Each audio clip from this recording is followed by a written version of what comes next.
Well, thanks a lot for that. Indeed, we have with us a veteran of many market cycles and many elections as well, Ramesh Damani. Thanks a lot, sir, for joining in. I'm given to understand that this is at least the 6th or 7th time that you're voting since 1989, is it? Yes, Mangalam, I have, and as I think Abraham Lincoln said about democracy, it's of the people, by the people, for the people. Today it's the chance of by the people, and it's actually a majestic exercise. Every time I come in, there are 90 crore people who are eligible to vote, and we peacefully elect and transfer power. I think it's an extraordinary achievement for our democracy. Indeed, it is an extraordinary achievement for democracy and the way our economy has been growing. You know, for the time that you've been voting, can you tell us that what's the kind of impact that these occasions have on the economy for the next 5 years? There's policy, there's continuity of policy, all of those factors. I think market typically likes continuity of policy, and clearly they're voting this time for continuity of policy. But I have to tell you, people always ask me what is the best time to invest in India.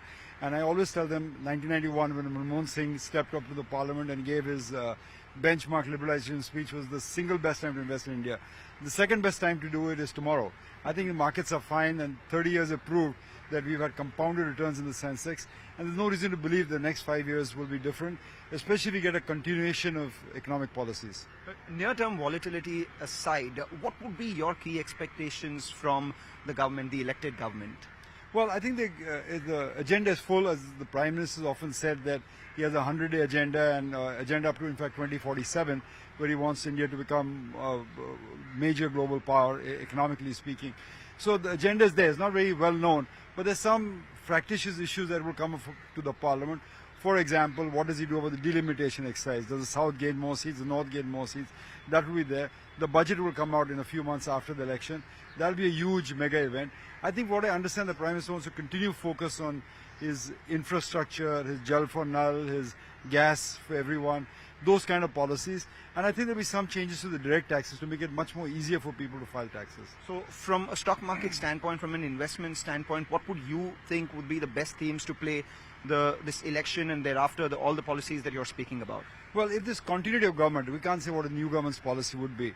But if there's continuity of government, I think one thing that the market is just kind of waking up to is the fact that the incredible job the Prime Minister's office and the Prime Minister have done of the public sector units. These stocks have gone from leaders, from laggards to leaders, and from dust to diamonds, if you will. There's enormous value extraction.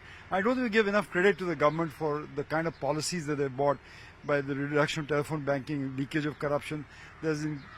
Saw the PE and the market valuation of these companies soar tremendously. So I think there'll be more action, particularly on those regard. And the infrastructure company, basic housing, water, power, renewable energy, electricity will all receive the government's attention. So I think those are good themes to look forward to for the next 5 years. Despite the run-up, you think there is still more juice? I think so. Typically we find that in a bull market, the pendulum swings from unloved to overloved.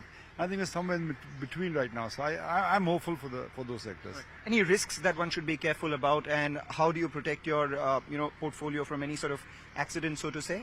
Well, that you can't do that. You have to sometimes take the tide. I think some sophisticated investors do options and futures hedging. I don't typically do that. Volatility is what will happen, and that you can deal with. Now, June 4th, when the results are opened up, we'll have to decide which new government is coming in, and based on that, the market will reassess it. Market is now expecting a continuity of government, and if that happens, the market will continue on. In fact, the Prime Minister has gone on record as saying that he expects a bonanza day on June 4th. So you guys be ready. But if there's change in government, there will be extreme volatility. All right, we'll take that point. Thanks a lot, Mr. Damani, for always joining in. And I'll leave you with a promise that, as the Prime Minister said, on June 4th, there will be a bonanza day. You'll join us as well and speak about that. I will try, and here's my voting. Here's your vote.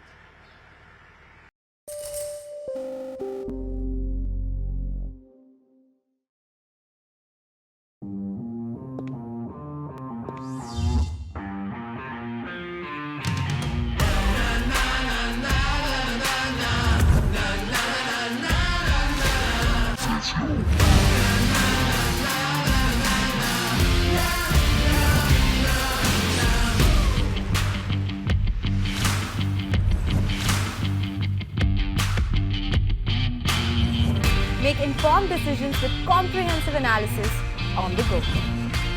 Strengthen your portfolio with real-time market updates on the go. Create effective strategies with insightful expert opinions on the go. Grow on the go with CNBC-TV18. Now streaming live 24/7 on YouTube.